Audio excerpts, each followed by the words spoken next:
Dios te bendiga. Quiero compartir contigo este libro interesante que se llama Encuentros con Jesús de Timothy Keller. En este libro me parece muy interesante y muy básico si lo que quieres es conocer un poco de apologética, porque lo toca de una manera bastante sencilla, pero va más allá de lo que es la apologética y se centra a esos encuentros importantes que ha tenido la gente con Jesús, como esta mujer que iba a ser apedreada, como el joven rico, como Pedro, como María, entre varios, ¿no?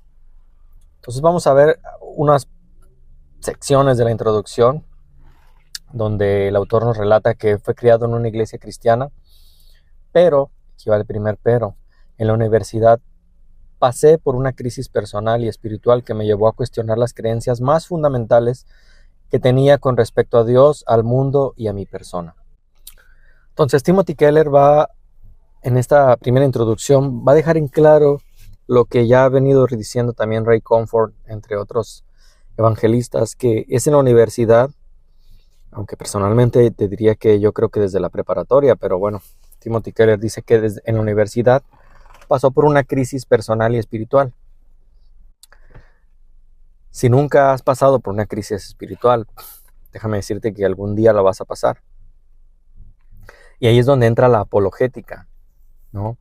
Las emociones nos pueden llevar hasta cierto punto, pero la apologética va todavía más allá de esas cuestiones donde la razón, como dijo Cristo, como dijo Dios en su palabra, amarás a Jehová tu Dios con toda tu alma, con todo tu espíritu y con toda tu mente.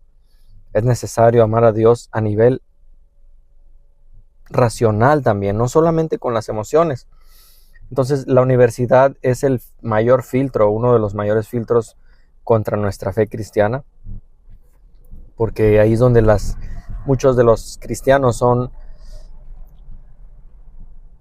retados ya a un nivel racional, y muchos de ellos, muchos jóvenes, terminan dejando la fe en pos de la universidad, como si Dios estuviera peleado con la ciencia, algo totalmente falso, ¿no? Timothy Keller nos va a relatar en la introducción su testimonio muy personal respecto a lo que él vivió ahí. Te recomiendo que te leas toda la introducción. Nos dice Timothy Keller: me he percatado de que toma tiempo y esfuerzo para responder preguntas difíciles a los creyentes, y responder estas preguntas difíciles da a los creyentes la oportunidad de profundizar en su propia fe. De hecho, no hay mejor manera de enseñar, no hay mejor manera de aprender que enseñando, ¿no? O sea, una cosa es saber o creer que sabes, pero cuando ya te toca explicar algo, realmente te das cuenta si sabes o no. Por eso Timothy Keller nos va a hablar de eso. Y de nuevo, la apologética es muy importante. Antes era útil, pero no necesaria. Hoy en día, en nuestros días, es no solo útil, pero también necesaria. O sea, no es que me va a servir para algo, la necesito. William Lane Craig, por ejemplo, nos dice que la apologética te ayuda a influir en la cultura. En vez de esperar a que la cultura influya en ti, tú buscar cómo influir en esa cultura anticristiana. Vivimos en tiempos peligrosos donde el anticristianismo se ve a la luz del día. Prende la tele, YouTube, Facebook. Entonces, la apologética busca influir en la cultura.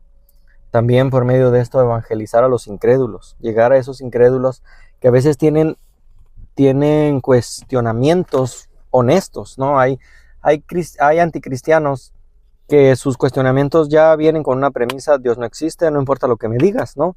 Pero hay algunos que dicen, bueno, quisiera creer, a ver, pero respóndeme esto, ¿no? Hay preguntas reales, preguntas honestas. Y también la apologética no solo es para responder preguntas difíciles, sino también para fortalecer tu propia fe. Hay muchos cristianos con una fe débil, con un testimonio débil, con una desesperanza de saber yo cómo voy a platicar con uno creyente si hay muchas cosas de la Biblia que no entiendo y que no creo. No, hay mucha gente no viviendo una cosmovisión realmente cristiana.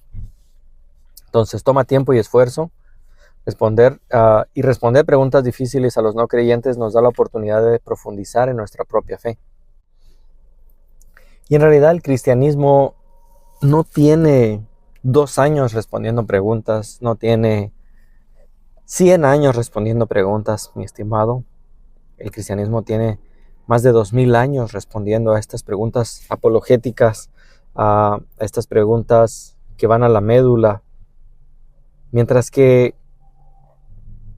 las posturas anticristianas, y lo digo sin arrogancia,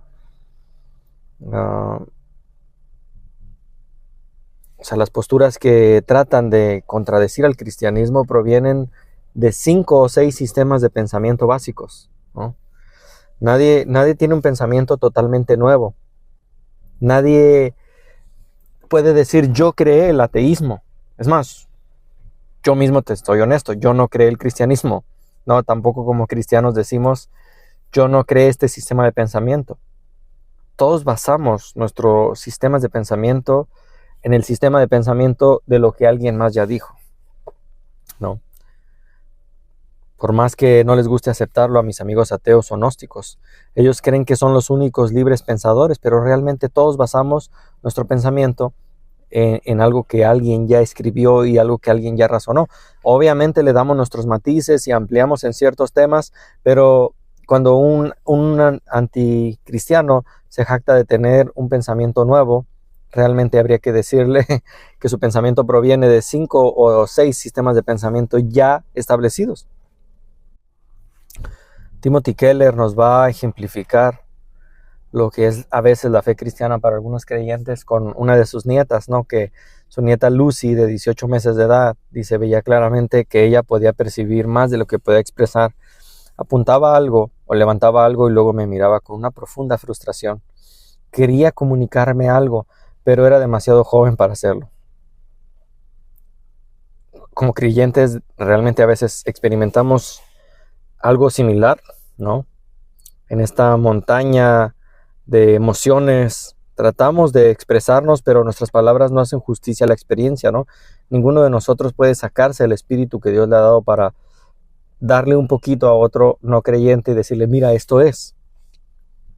Y Timothy Keller dice, todos los creyentes se sienten así cuando desean describir su experiencia con Dios. Entonces, por eso es que no queremos quedarnos en el emocionalismo, queremos ir más allá. Y Timothy Keller te va a explicar bastante de esto en la introducción. De ahí pasamos al capítulo 1, el estudiante escéptico, donde debemos buscar respuestas a las preguntas más importantes de la vida. Entonces, quédate conmigo, cristiano imprudente. Este solo es el prólogo. Vamos a ir a través del libro de Timothy Keller. Te recomiendo que lo consigas, que lo compres, porque yo realmente no voy a leer verso a verso, sino que voy a ir solamente matizando aquellos partes de capítulos, porque también no voy a meterme en problemas de autor, no derechos de autor. Te recomiendo que lo compres, lo leas y vamos a ir analizando poco a poco. Dios te bendiga, cristiano imprudente. Gracias por escuchar y compartir.